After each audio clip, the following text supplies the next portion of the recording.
We are going to take a look at Template Creator CK. I have a blank Joomla site installed with the default Cassiopeia template, and I've installed the sample data so we have something to work with. So this is a great place to start, especially if you're a new Joomla user. But if you want to go ahead and have a custom template, I think Template Creator CK is a great choice. Because you can do whatever you want. You can have it as simple or as complex as you would like. You get to choose all the custom styles instead of a theme or template that's already been created with a whole lot of content that maybe you don't need or need to edit.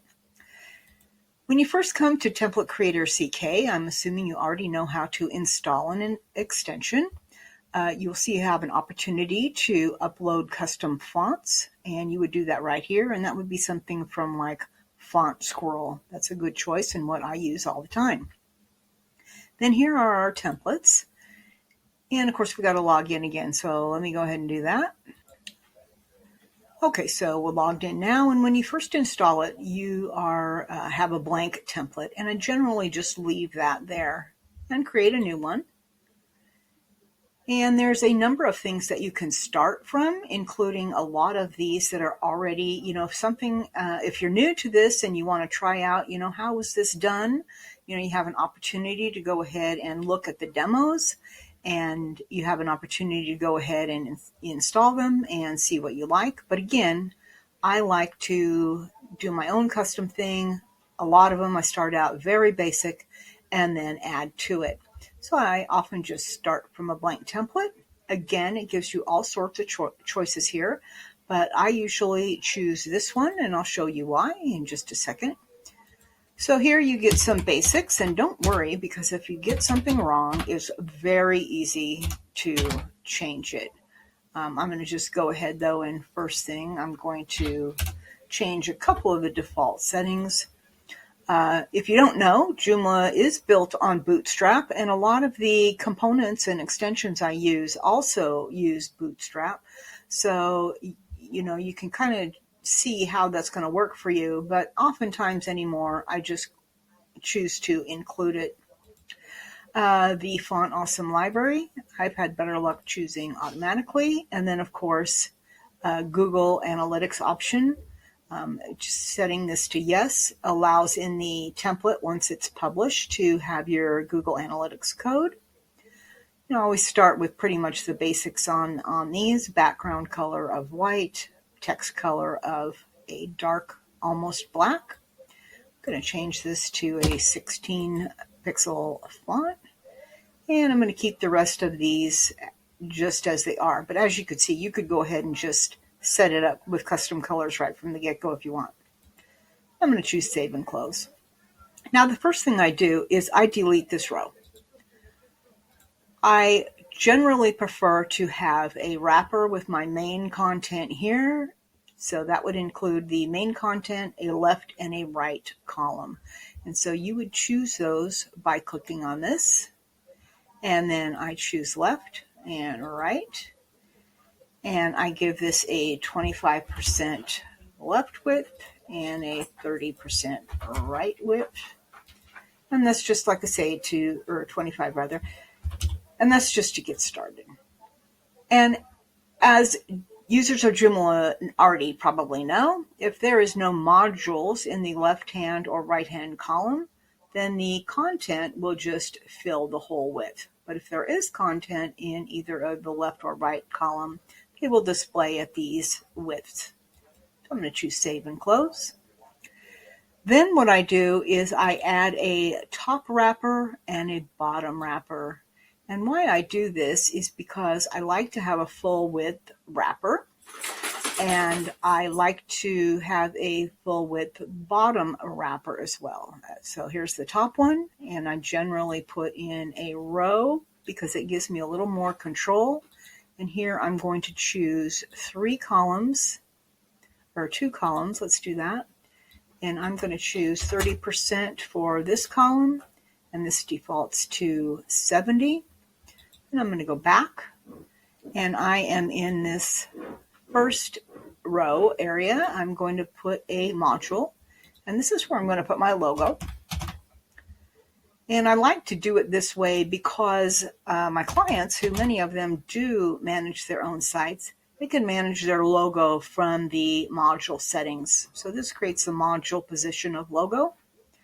And then I will choose to put a horizontal menu over here. Now, I could go ahead and choose a module that's already there or create a new one.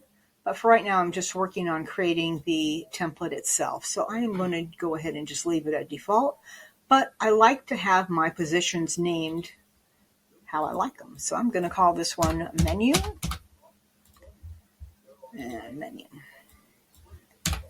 And that just helps me keep a little more organized. So let's say I'm just going to have the logo and I'm just going to have this.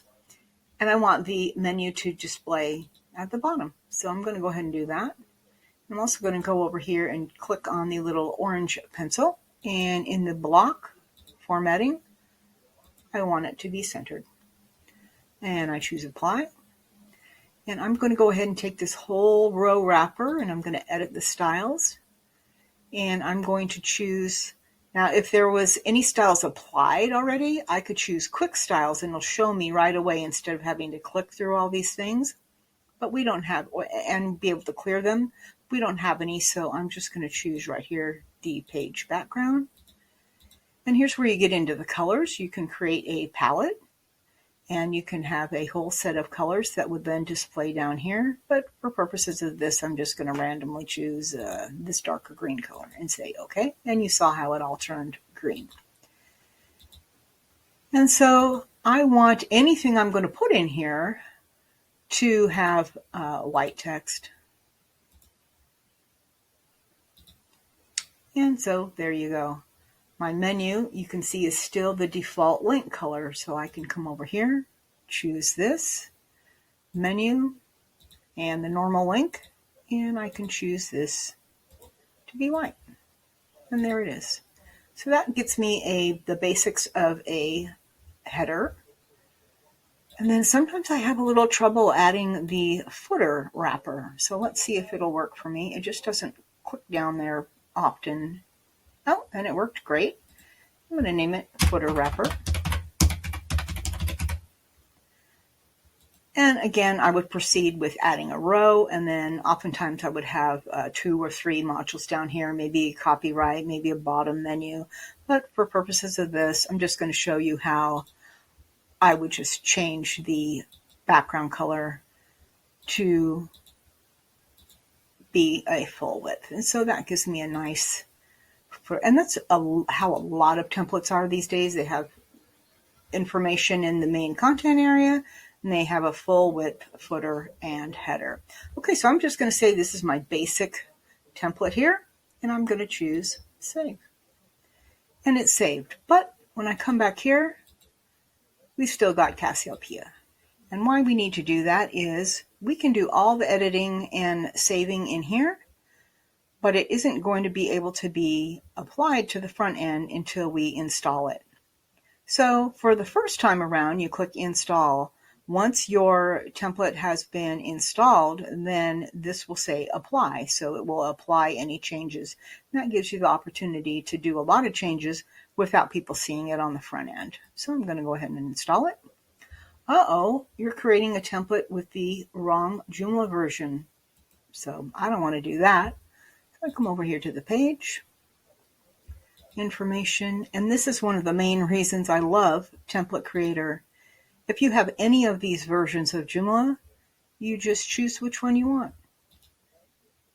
And it will automatically apply the differences to this template for each Joomla version. So now let's go ahead and apply it. And there it is. So let's go ahead and exit out of here. And now we can come over to the system.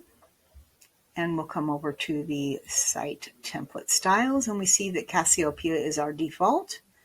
And let's change it to our new template. Go back to the front end. Refresh the screen. And you can see that it's changed significantly. So that just gives you a basic overview of how you can start and do a template that's 100% custom created, but with a few tools to start with.